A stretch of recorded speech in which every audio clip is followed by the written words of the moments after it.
Oke, bismillahirrahmanirrahim. Assalamualaikum warahmatullahi wabarakatuh. Selamat datang di mata kuliah untuk manajemen data untuk pertemuan kali ini.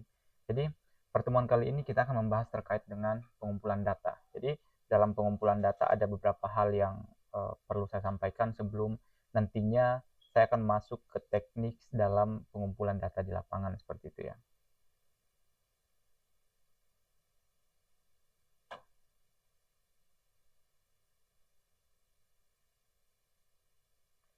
Oke, jadi ini adalah outline perkuliahan kita. Yang pertama adalah alur penelitian, kemudian nanti kita akan masuk ke instrumen pengumpulan data, kemudian pengenalan kuesioner, pengenalan Kobo Toolbox, dan nanti akan ada tutorial pembuatan project Kobo Toolbox. Baik, jadi teman-teman, ini secara singkat saya akan memberikan pemaparan terkait dengan tahapan penelitian, tapi di sini saya akan membahas hanya sampai pada bab 3, karena memang berbicara terkait dengan pengumpulan data, biasanya kita akan sampai pada tahapan bab 3. Jadi akan ada nanti satu mata kuliah khusus ya terkait dengan proposal. Jadi untuk kali ini saya hanya memberikan semacam brief explanation terkait dengan rencana penelitian atau proposal. Nah, yang pertama tentunya akan ada bab 1 yaitu pendahuluan. Bab 1 ini adalah hal yang sangat penting dalam sebuah penelitian. Kenapa? Karena bab 1 ini adalah salah satu bab yang memberikan atau menjelaskan kenapa sih, apa sih urgensi dari penelitian ini. Kenapa kita akhirnya memutuskan untuk memilih melakukan penelitian ini. Kenapa nggak yang lain gitu. Jadi dalam pendahuluan ini akan ada terkait dengan latar belakang. Jadi apa sih yang melatar belakangi Anda untuk memilih penelitian ini? Kemudian nanti setelah memiliki latar belakang yang jelas, kemudian muncullah tuh rumusan masalah. Apa sih yang sebenarnya bermasalah? Apa permasalahan apa yang akan dikaji atau spesifik apa yang akan menjadi fokus kita dalam topik penelitian tersebut? Gitu. Kemudian nanti akan ada tujuan penelitian. Apa yang ingin kita capai, apa yang ingin kita jawab dalam penelitian ini gitu. Atau misalnya apa yang ingin kita temukan dalam penelitian ini. Kemudian apa manfaatnya nantinya? Manfaat pada masyarakat tentunya, manfaat pada institusi, manfaat terhadap perkembangan ilmu pengetahuan, atau manfaat-manfaat lain yang ada dalam rencana yang kita targetkan untuk penelitian ini. Kenapa? Karena biasanya apa ya, tujuan dalam meneliti itu kan kita harus memberikan sebuah manfaat gitu. Jadi memang perlu ada setup yang jelas apa manfaat penelitian yang kita capai. Kemudian sistematika penulisan biasanya akan ada. Nah, selanjutnya akan ada bab 2. Bab 2 itu berbicara terkait dengan kajian pustaka. Kenapa kita perlu ada kajian pustaka? Karena di sini kita akan berbicara terkait dengan kajian teoritis, kajian empirik, terus nanti akan ada kerangka pemikiran dan hipotesis. Jadi apa hipotesis kita? Jadi ini nanti yang akan membantu kita untuk mendesain hipotesis. Hipotesis itu kan bisa muncul dari apa namanya, dari banyak hal ya, mungkin karena bacaan kita, kemudian atau mungkin pengalaman kita atau secara teoritis seperti itu. Kemudian nanti kita akan masuk pada bab 3. Bab 3 itu terkait dengan paradigma penelitian dan seterusnya ya. Saya tidak bakalan fokus membahas ini. Saya akan fokus pada hal yang saya highlight. Ada dua. Yang pertama adalah teknik pengumpulan data. Dalam mata kuliah ini saya tidak akan berbicara terkait misalnya jenis-jenis teknik pengumpulan data, misalnya random sampling atau convenience sampling. Saya nggak akan berbicara ke sana, tapi saya akan berbicara lebih kepada kuesioner dan pengumpulan data gitu. Itu fokus saya hari ini. Nah, kemudian nanti kalau kita bicara tentang analisis data, itu sebenarnya adalah apa namanya, overall dari manajemen dan analisis data juga seperti itu. Jadi analisis data itu kan sebenarnya mulai dari apa namanya, data importnya, kemudian melakukan data visualisasi, kemudian melakukan apa namanya ini, analisis bagaimana summary statistiknya dulu ya biasanya. Jadi kalau kita melihat sebuah data, misalnya kita pertama kali melihat data, biasanya kita ingin mengenali data dulu, melihat apa sih yang terjadi dengan data ini. Kayak biasanya kita akan melakukan beberapa step, misalnya kita mau melihat bagaimana patternnya, bagaimana relasi antar variabel misalnya, atau banyak hal yang kita ingin lihat. Itulah berbicara tentang analisis data ya, seperti itu. Nah, selanjutnya kita kan bicara terkait dengan instrumen pengumpulan data. Sebenarnya banyak hal atau banyak instrumen yang biasa digunakan, namun untuk kali ini kita akan fokus di beberapa saja. Meskipun sebenarnya fokus utama kita itu di kuesioner, tapi saya akan memperkenalkan beberapa jenis pengumpulan data. Yang pertama tentunya kuesioner. Kuesioner ini kan berisi pertanyaan ya, list pertanyaan, dan tentunya pertanyaan ini nggak asal buat, tapi pertanyaan ini adalah pertanyaan yang didesain untuk bisa menjawab research question kita. Kenapa di awal tadi saya memunculkan terkait dengan beberapa bab 1 dan bab 2? Karena saya mau mengaitkan bahwa research question itu harus menjawab questionnaire itu harus menjawab research question kita. Nggak bisa kita membuat sebuah questionnaire yang seenak semaunya saja tanpa melihat apa sih sebenarnya tujuan dari setiap pertanyaan dalam questionnaire ini. Apakah dapat menjawab hipotesis kita, atau apakah dapat menjawab research question kita atau enggak, seperti itu. Jadi itu yang paling perlu teman-teman perhatikan.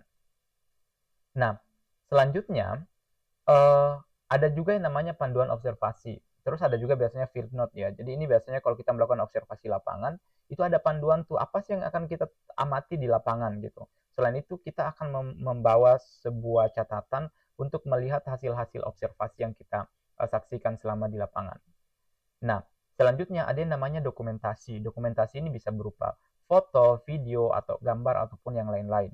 Jadi jangan salah ya, misalnya teman-teman melakukan ke lapangan, terus kemudian melakukan foto, video, dan menganggap itu sebuah data. Basically itu adalah sebuah data. Data itu tidak hanya berbicara terkait misalnya angka-angka yang ada di Excel ya, tapi bicara tentang foto, video, semua itu adalah jenis data juga, seperti itu. Nah, selain itu ada juga data yang diperoleh dari laboratorium, misalnya melakukan eksperimen ya. Jadi nggak semua data ditemukan melalui kuesioner atau observasi lapangan. Ada juga yang kita kumpulkan dari hasil pengujian laboratorium atau eksperimen. Kemudian ada juga checklist atau rating. Nah, checklist atau rating ini biasanya gini, mungkin saya akan memberikan contoh, misalnya pada saat teman-teman melakukan misalnya bekerja di sebuah perusahaan, kemudian Anda ditempatkan di bagian pengawasan. Nah, biasanya di dalam pengawasan itu akan ada beberapa checklist rutin yang harus kita lakukan, entah itu per hari, per minggu, dan seterusnya gitu. Itu biasanya checklist gitu. Apakah sudah berjalan sesuai dengan semestinya apa enggak gitu. Selain itu, untuk penelitian kualitatif, ada namanya pedoman wawancara atau FGD. Jadi, dalam penelitian kualitatif itu kan paling umum kita lakukan adalah wawancara dan FGD ya. Nah, di dalam melakukan FGD itu ada yang namanya pedoman wawancara. Jadi, pedoman wawancara bedanya dengan kuesioner, ini keduanya sama-sama pertanyaan. Namun kalau kuesioner itu biasanya akan tertutup ya, meskipun misalnya kuesioner juga ada beberapa pertanyaan terbuka, tapi biasanya lebih didominasi dengan pertanyaan tertutup. Nah, kalau pedoman wawancara itu dia pertanyaannya lebih terbuka. Jadi memang nggak ada pilihan yang kita berikan, tapi list pertanyaan saya yang akan kita tanyakan. Kemudian dari jawaban partisipan kita atau responden kita itu biasanya akan berkembang lagi. Kita akan memberikan follow up question atau pertanyaan berikutnya. Nah, begitupun dengan FGD. Bedanya kan kalau FGD itu dia bentuknya grup, kalau wawancara itu biasanya lebih kepada person to person. Terus ada juga data yang biasanya dikumpulkan dari sosial media. Mungkin teman-teman yang biasa lebih dikenal sebagai data mining, misalnya kita mengambil data dari menarik data dari sosial media misalnya, seperti itu. Itu adalah terkait beberapa jenis pengumpulan data. Oke. Nah, selanjutnya kita akan masuk kepada kuesioner. Apa sih kuesioner itu? Tadi sudah saya berikan sedikit penjelasan ya. Jadi kuesioner itu berisi daftar pertanyaan tertulis gitu yang nantinya akan dijawab oleh responden kita ya. Biasanya berupa pertanyaan tertutup atau pilihan ganda, atau mungkin skala ya, misalnya skala Likert, atau mungkin ada skala 1 sampai 10 misalnya, dan seterusnya. Namun ada juga beberapa pertanyaan di dalam kuesioner itu yang sifatnya bebas atau pertanyaan terbuka, seperti itu. Ini contohnya misalnya survei kepuasan pelanggan ya, terus angket penelitian sosial, dan seterusnya. Apalagi di dunia kesehatan itu kita sangat umum menggunakan kuesioner khususnya misalnya dalam penelitian-penelitian atau survei-survei epidemiologi seperti itu. Nah, apa hal yang penting dalam sebuah kuesioner? Dalam sebuah kuesioner itu jangan pernah lupa, setiap Anda membawa kuesioner ke lapangan, jangan pernah melupakan hal yang sangat penting, yaitu adalah informed consent. Apa itu informed consent? Informed consent itu adalah lembar persetujuan. Nah, tapi di lembar persetujuan sebenarnya di bagian akhir kan itu adalah nanti persetujuannya. Tapi di sana memuat beberapa informasi penting terkait dengan penelitian kita. Misalnya, apa sih judul penelitian kita? Tuh, ini penting sekali. Jadi, partisipan atau masyarakat atau responden kita yang mengikuti penelitian kita itu mereka berhak tahu terkait dengan judul penelitiannya. Berhak tahu siapa yang meneliti dari instansi mana. Jadi nanti di informed consent itu akan ada informasi peneliti, namanya siapa, institusinya dari mana, misalnya dari Universitas Tadulako ya. Terus emailnya dan nomor telepon. Jangan bilang tapi kan kenapa saya harus memberikan informasi penelitian ini? Nanti ada apa-apa dengan ini? Enggak, itu semuanya harus diberikan. Kita harus terbuka dalam sebuah penelitian. Jika sesuatu terjadi, misalnya informan ini atau responden ini bisa menghubungi si peneliti. Makanya penting sekali tuh namanya, asal instansinya, dan email serta nomor teleponnya. Kemudian, apa yang menjadi tujuan penelitian ini? Apa yang menjadi tujuan penelitian ini? Ini penting banget kita garis bawahi. Kenapa sih perlu dilakukan penelitian ini? Nah, kemudian ada prosedur penelitian. Contoh misalnya, penelitian ini akan memakan waktu misalnya 30 menit. Jadi, di awal wawancara itu kita sudah menyampaikan ke responden kita, Bapak Ibu nanti ini akan menyita waktu sekitar 30 menit, apakah bersedia atau tidak. Terus, responden itu memiliki hak dan peneliti memiliki kewajiban terkait dengan kerahasiaan dan keamanan data. Gitu. Jadi kita harus menyampaikan ke mereka bahwa data ini dijamin kerahasiaan dan keamanannya dan tidak akan diberikan kepada pihak-pihak yang tidak tidak ada kaitannya dengan penelitian ini, seperti itu. Dan bahkan ya kalau misalnya penelitian yang besar itu betul-betul kita detailkan bagaimana cara kita menjaga kerahasiaan, bagaimana teknologi yang kita gunakan dan seterusnya, bagaimana SOP terkait dengan keamanan dan kerahasiaan data ini. Selanjutnya itu adalah keuntungan dan risiko. Jadi itu juga perlu kita sampaikan, apa sih keuntungan dan risiko dari penelitian ini. Kemudian yang terakhir adalah setelah kita semua jelaskan yang di atas itu, kita baru menanyakan ke partisipan kita, gimana apakah bersedia ikut atau enggak gitu. Kalau misalnya bersedia, silakan tulis nama, usia tanda tangan, dan tanggal tanda tangan misalnya. Tapi kalau nggak bersedia, maka kita akan berhenti sampai di situ dan kita akan secara sopan, secara baik-baik undur pamit dari responden tersebut dan kita akan mencari responden berikutnya. Seperti itu. Jadi ingat ya, sebenarnya tujuan informed consent ini untuk memastikan bahwa semua yang terlibat dalam penelitian itu tidak ada yang merasa dirugikan dan semua dalam kondisi aman. Seperti itu. Oke,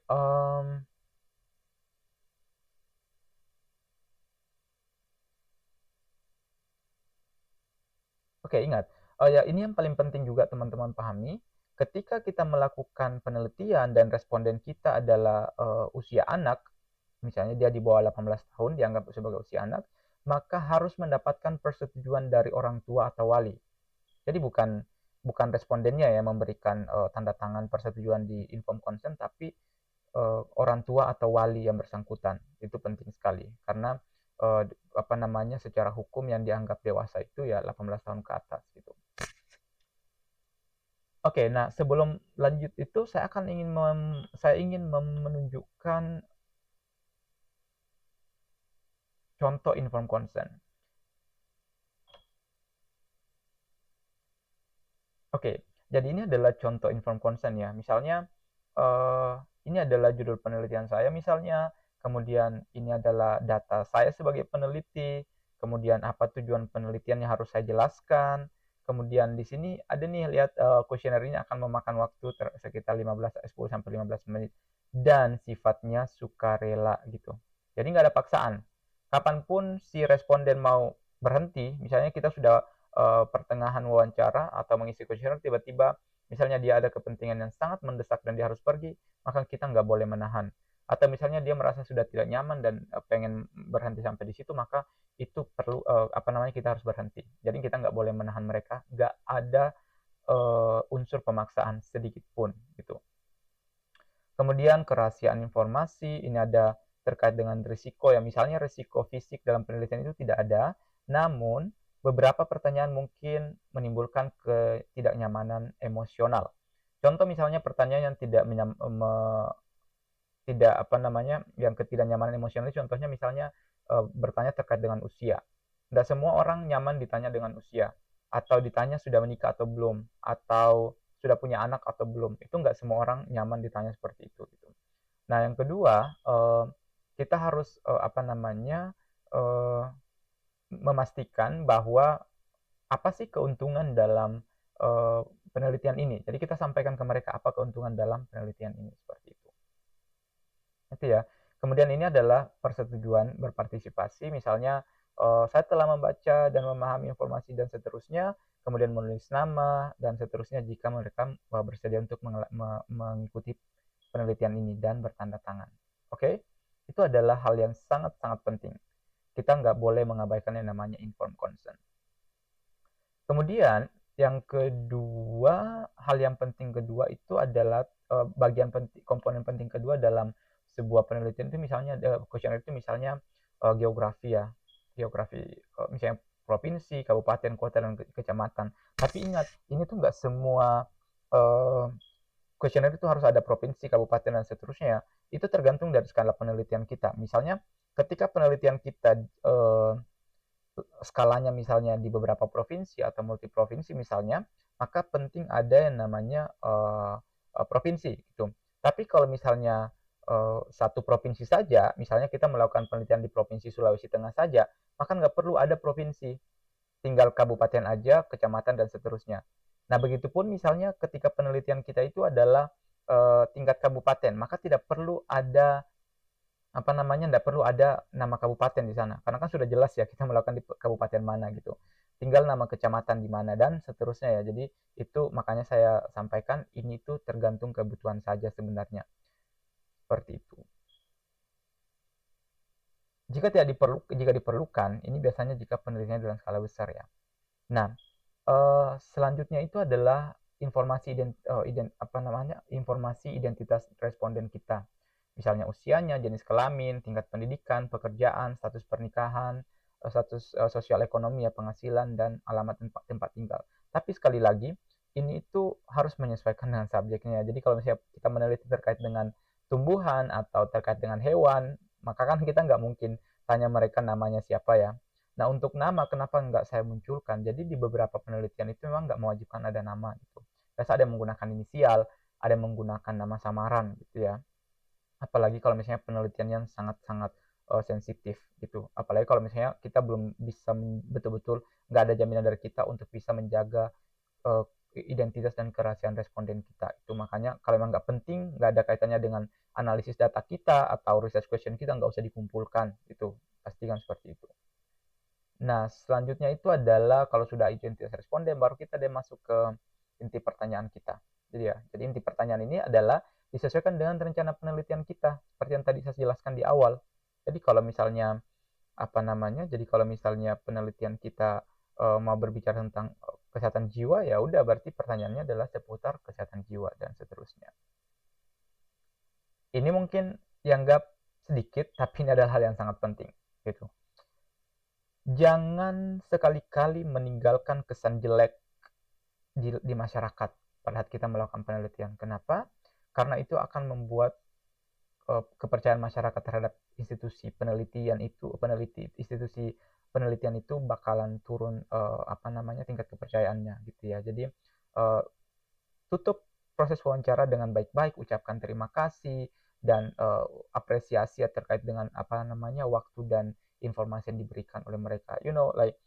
Jadi kayak 30 menit itu adalah waktu yang sangat banyak gitu. Jadi bayangkan orang sudah mau meluangkan waktu 30 menit, pastikan bahwa Anda mengucapkan terima kasih seperti itu.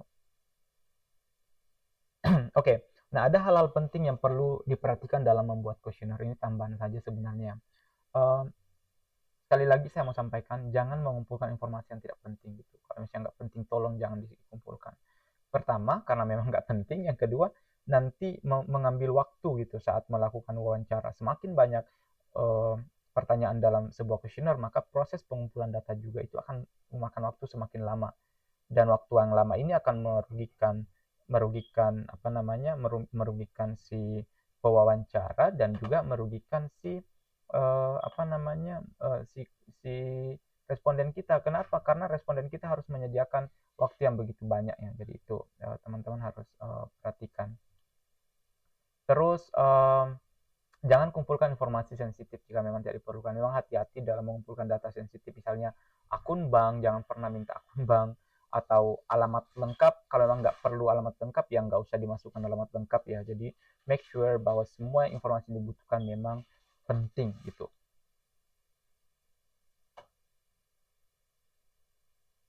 Nah, ini setelah kita bicara terkait dengan kuesioner dan hal-hal yang perlu diperhatikan, sekarang kita bicara terkait dengan hal-hal yang perlu diperhatikan sebelum turun ke lapangan. Ini mungkin rada-rada kocak, tapi ini penting sekali.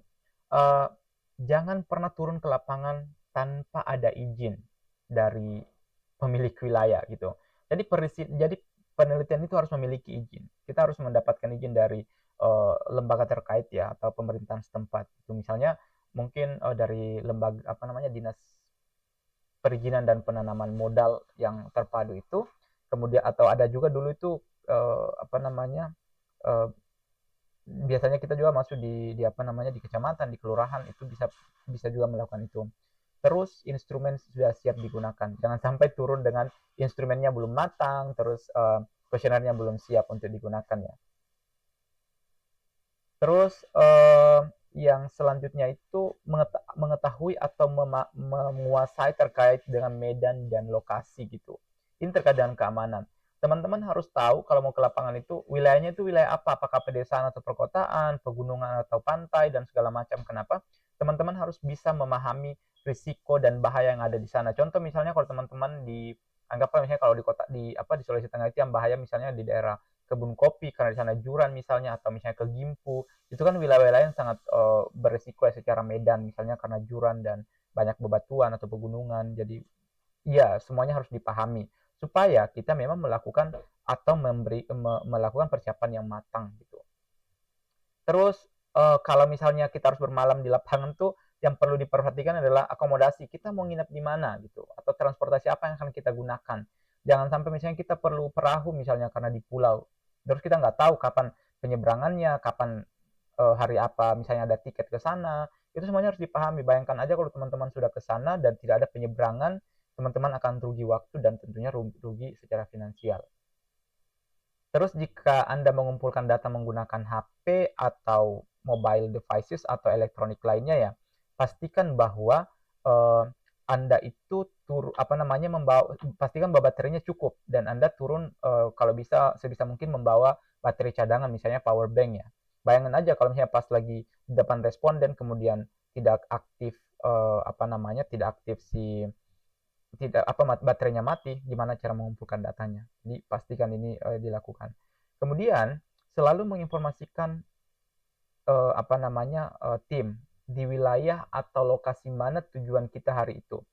Misalnya teman-teman mau ke Gimpu, pastikan tim Anda atau keluarga Anda tahu bahwa Anda akan melakukan pengumpulan data di Gimpu. Kenapa? In case terjadi sesuatu yang tidak diinginkan ya, misalnya ada gempa bumi, ada tanah longsor, atau ada banjir di sana, keluarga dengan apa namanya bisa menghubungi Anda, apa mencari Anda, atau misalnya melakukan tindakan untuk menyelamatkan Anda. Kenapa? Mungkin tidak jaringan dan keluarga Anda panik karena mencari Anda dan Anda nggak ditahu di mana lokasinya. Jadi pastikan bahwa informasikan kepada orang-orang terdekat Anda di mana wilayah yang akan Anda tuju gitu ya. Terus jangan lupa bahwa ini air minum atau makanan, snack ya setidaknya, karena tidak tidak semua wilayah itu ada air minum. Terus kita juga tidak semua wilayah yang kita masuk itu orang-orangnya welcome dan mau memberikan kita misalnya air minum ketika kita haus. Jadi pastikan bawa air minum. Terus jas hujan jika musim hujan ya. Apalagi misalnya jika menggunakan motor, pastikan membawa jas hujan. Terus payung misalnya kalau berjalan kaki. Jadi sesuaikan. Mungkin masih banyak lain ya list-list yang perlu teman-teman perhatikan, tapi apa namanya, itu betul-betul sesuai dengan situasi dan kondisi di lapangan. Makanya menjadi respon peneliti itu kita harus banyak-banyak sharing, ngobrol dengan peneliti yang lain atau orang-orang yang memang sering turun di lapangan. Kenapa? Kira-kira karena itu akan membantu kita dalam melakukan pengumpulan data di lapangan seperti itu. Oke, ini sebagai peneliti, yang penting banget kita pahami adalah peneliti itu boleh salah, meskipun salahnya tanpa disengaja ya, bukan salah disengaja gitu. Tapi tidak boleh berbohong. Artinya apa? Kalau teman-teman dikasih amanah untuk melakukan penelitian mengisi kuesioner, pastikan Anda betul-betul melakukan pengisian kuesioner gitu.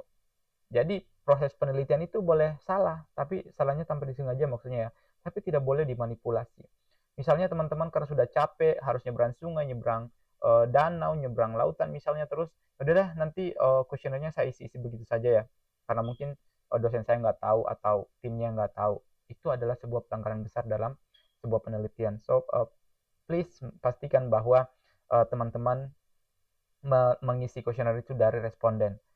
Jauh lebih baik ketika teman-teman tidak mengisi sama sekali. Misalnya contoh ya, misalnya penelitian kita menargetkan 500 orang responden, tapi ternyata kita hanya berhasil mengumpulkan 400 orang. Itu jauh lebih baik ketimbang kita memaksakan sampai 500 namun datanya adalah data manipulasi atau data asal-asalan. Itu sangat dilarang dalam sebuah penelitian seperti itu ya.